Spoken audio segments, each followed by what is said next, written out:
বছরে একবার জলসা দিই, পীরের আওলাদদেরকে নিয়ে এসি, তারা কোরআন সুন্নাহর আলোকে কিছু কথা বলে, ওই জায়গায় আমরা বসে শুনে নিলাম, নারে তাকবীর, আল্লাহু আকবার দিয়ে দিলাম। কিন্তু যে কথাগুলো বলে গেল, ওই কথাগুলোকে জীবনে আখলাকে চলার পথে কতটা মানতে পারলাম? এ যুবকেরা, তরুণেরা, বাপেরা, এই দুনিয়া জমিন কিন্তু তোমার আমার জন্য চিরস্থায়ী নয়। মনে রাখবেন, আল্লাহ ছাড় দিয়েছে, ছেড়ে কিন্তু দেয়নি। একদিন না একদিন তোমাকে আমাকে উঠিয়ে নেওয়া হবে। তুমি সাধারণ মানুষ হওয়ার আলেম হও, তুমি মুরিদ হওয়ার পীর হও, তুমি নেতা হওয়ার প্রজা হও, তুমি রাজা হও আর যাই হও, সবাইকে আল্লাহ পাক উঠিয়ে নেবে। কেননা এই জমিন আসমানের একমাত্র মালিক আল্লাহ। লিল্লাহি মা ফিস সামাওয়াতি ওয়া মা ফিল আরদ। জমিন আসমানের একমাত্র মালিক, সৃষ্টিকর্তা হলেন আল্লাহ, এবং লাহু মুলকুস সামাওয়াতি ওয়াল আরদ। জমিন আসমানের রাজত্ব আল্লাহ পাকের কুদরতি হাতে রয়েছে। এ যুবকেরা, তরুণেরা, এ আমার নবী পাকের উম্মত উম্মতিরা, আল্লাহ পাক এই দুনিয়া জমিনে বহুত লোভের জিনিস রেখেছে। এই লোভের জিনিস দিয়ে তো তোমাকে আমাকে পরীক্ষা নেওয়া হবে। তুমি আমি যদি আব্বা ইব্রাহিমের মতো প্রেমের পরীক্ষায় পাশ করতে পারি, তাহলে 4000 বছর আগে চলে যাওয়ার পর আজ ইব্রাহিম নবীকে ইয়াদ সবাই রেখেছে। কেননা ইব্রাহিম নবী আল্লাহকে দিলে জায়গা দিয়েছিল, ইব্রাহিম নবী আল্লাহকে ভয় করেছিল। এই পৃথিবীর আগুন ইব্রাহিম নবীকে পুরাতে পারেনি, জাহান্নামের আগুনও ইব্রাহিম নবীকে ভয় করবে। কেননা আল্লাহর প্রেমের আগুন ইব্রাহিম নবীর দিলে এমন ভাবে ছিল। এ যুবকেরা, তরুণেরা, বাবেরা, ইব্রাহিম নবী হলো তোমার আমার আব্বা জান, তিনি মুসলিম জাতির পিতা। এই জমিনের উপরে যখন তিনি আসে, আল্লাহ বা তিনাকে পাঠিয়েছিলেন নায়ের বাণী মানুষের কাছে পৌঁছে দেওয়ার জন্য, যেটা আজকে উলামা হাজরাতরা করছে। আর কোন নবী আসবে না, আমার নবী হলেন শেষ নবী। ওই কাজ এখন উলামারা করতে লেগেছে। এ যুবকেরা, তরুণীরা, বেরা, ইব্রাহিম নবী যখন নায়ের কথা বলতে লেগেছে, ইনসাফের কথা বলতে লেগেছে, ইনসানিয়াতের কথা বলতে লেগেছে, একত্ববাদের কথা বলতে লেগেছে, এক কথায় আল্লাহর দ্বীন ইসলামের কথা বলতে লেগেছে, তৎকালীন সময় ক্ষমতাশালী পৃথিবীর রাজা নমরুদ ইব্রাহিম নবীর বিরুদ্ধে লেগে গেল। ইব্রাহিম নবীকে খতম করার জন্য প্রচন্ড আগুন তৈরি করলো, যে আগুনের কাছে যাবার মতো কোনো উপায় ছিল না। দূর থেকে আগুনে কপিকল করে ফেলার ব্যবস্থা করলো। এত তাপ বেড়ে গেছে, ইব্রাহিম নবীকে যে ফেলবে, কাছে যাবার কোনো সাহস হতে লেগেছে না। আগুনের তাপে মানুষ কাছে যেতে পারছে না, কি করে ফেলবে? কপিকল করে দূর থেকে টেনে ফেলতে লেগেছে। ইব্রাহিম নবীকে যখন কপিকল খোঁড়ানো হচ্ছে, এবারে ছুঁড়ে ফেলা হবে, হযরতে জিবরাইল চলে এসেছে। ওই চরকি বা কপিকল যেটাতে ঘুরিয়ে টেনে ছুঁড়ে ফেলবে, তৎকালীন সময় যে সিস্টেমটা ছিল, ওটাকে জিবরাইল সাল্লাম ধরে ফেলেছে।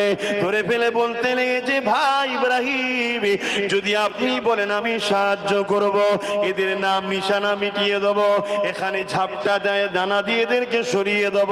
হযরত ইব্রাহিম নবী, তোমার আমার আব্বা কি বলেছিল? হে হযরত জিবরাইল, আপনি এখান থেকে যান, আপনি এই সময় আমায় ডিস্টার্ব করবেন না, কারণ আমার মালিক আমাকে পরীক্ষা নিতে লেগেছে। একদিকে বিশাল আগুন, আর একদিকে হলো আমার মালিকের উপরে আমার ভরসা কতটা, এই পরীক্ষা নিতে চলেছে। এই সময় আপনি ডিস্টার্ব করবেন না। ইব্রাহিম নবী বলেন, আমি আগুনে পড়বো, এটা আমার আল্লাহ দেখতে পায়, কারণ তিনি কানা নয়, অন্ধ নয়, তিনি সব দেখতে পাচ্ছে। যদি আমার আল্লাহ ইব্রাহিমকে বাঁচাতে চায়, আমি অবশ্যই বেঁচে যাব। আর আমার আল্লাহ যদি ইব্রাহিমকে আগুনে ফেলে পুড়িয়ে যদি আল্লাহ খুশি হয়, আমি আমার আল্লাহর খুশির জন্য একবার নয়, হাজারটা যদি আল্লাহ জান দেয়, হাজার বাড়ি আল্লাহ যাতে রাজি, আমি ইব্রাহিম আল্লাহর জন্য পুড়তে রাজি আছি। আরো জোরে বলুন সুবহান। সেই বাপের ছেলে তো আমরা। আমাদের কি মনে হয় না যদি আল্লাহ আমাকে ক্ষুধার্ত রেখে খুশি হয় আল্লাহর জন্য না খেয়েই থাকবো? আল্লাহ যদি আমাকে জেলে দিয়ে খুশি হয় আল্লাহর জন্য জেলে গিয়েই থাকবো? আল্লাহ যদি আমাকে গরিব করে খুশি হয় আল্লাহর জন্য গরিব হয়ে থাকবো? আল্লাহ যদি আমাকে বড় লোক করে দান করিয়ে সব শেষ করিয়ে দিতে বলে আমি তাই করি শেষ করব, আল্লাহর জন্য করব। এই চিন্তা কি আমাদের মধ্যে কখনো আসে? আসে না। কেন আসে না? আমাদের বাপ দাদা তো খারাপ ঘরের ছিল না। গরিবকে মিথ্যা কেসে জড়াবার জন্য আজকে মারপিট করছে, গরিবের উপর অত্যাচার হচ্ছে। আহা, কি হচ্ছে সমাজ!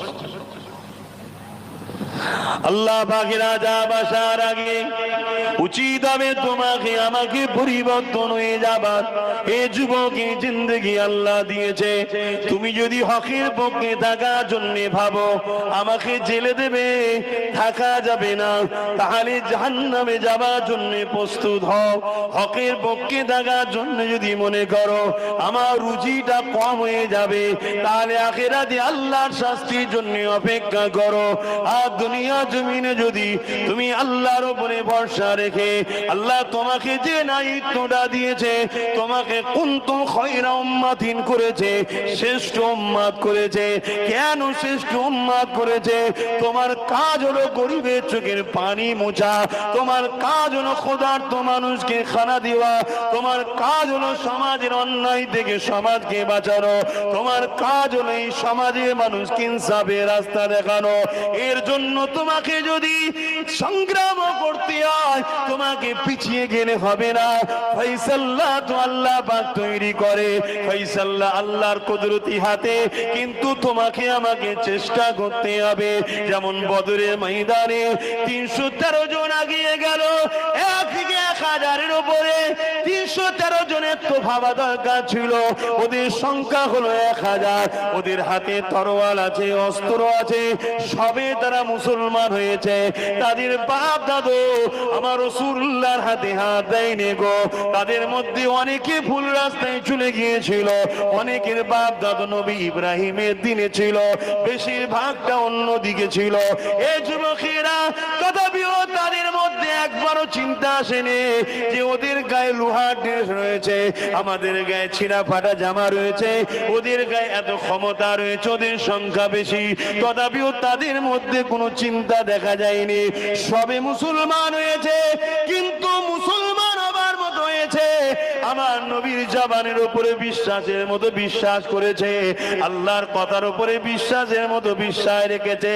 তারা জানে হকের পক্ষে লড়াই করলে, শহীদ হলে বিশা জান্নাতি, আর কামিয়াবি হয়ে বেঁচে থাকলে গাজীর সম্মান আল্লাহ মিলা।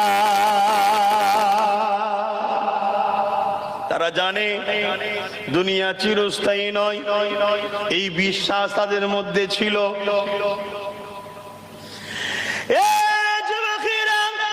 তারা আল্লাহ ছাড়া অন্য কাউকে ভয় করেনি, কেননা তারা জানে ওয়ালিমান খাফা মাকামা রাব্বিহি জান্নাতান। আমার আল্লাহ সূরা রহমানে জানিয়ে দিয়েছে যারা আমাকে ভয় করে, আমি আল্লাহকে শুধুমাত্র ভয় করে, তাদেরকে আমি আল্লাহ দুটো জান্নাত দেব। তাই পৃথিবীতে কত লোক রয়েছে সামনে, ওনারা দেখেনি, ওনারা ভরসা আল্লাহর উপরে রেখেছে। যদি এই লড়াই আল্লাহ আমাকে মৃত্যু দেয় আমি বিহিসাব জান্নাত পাবো। এমনি তো মৃত্যু হবে, কমসে কম হকের পক্ষে যদি লড়াই করি, আর যদি মৃত্যু না কপালে থাকে, আমি হকের বিরুদ্ধে যেমন হকের পক্ষেও যদি না দাঁড়ায়, অন্যায়ের পক্ষেও যদি দাঁড়ায়, অন্যায় যদি পাহাড় সমান পর্যন্ত থাকে, সেখানেও তো মৃত্যু হতে পারে। তাই তিনারা কোনো দিকে না তাকিয়ে আল্লাহ ও রাসূলকে খুশি করার জন্য ঝাঁপিয়েছে। আর 313 জনকে আমার আল্লাহ পাক কামিয়াবি দিয়ে দিয়েছে। আরো জোরে বলুন সুবহান। এই লড়াইটা কিসের ছিল ভাই? এই লড়াইটা কিসের ছিল? এক কথায় হক আর না হকের। কিসের লড়াই? হক আর না হকের। একদল জালিম শাসকের বিরুদ্ধে মজলুমদের পক্ষে দাঁড়িয়েছে 313 জন। জোরে বলুন সুবহানাল্লাহ। জালিম শাসক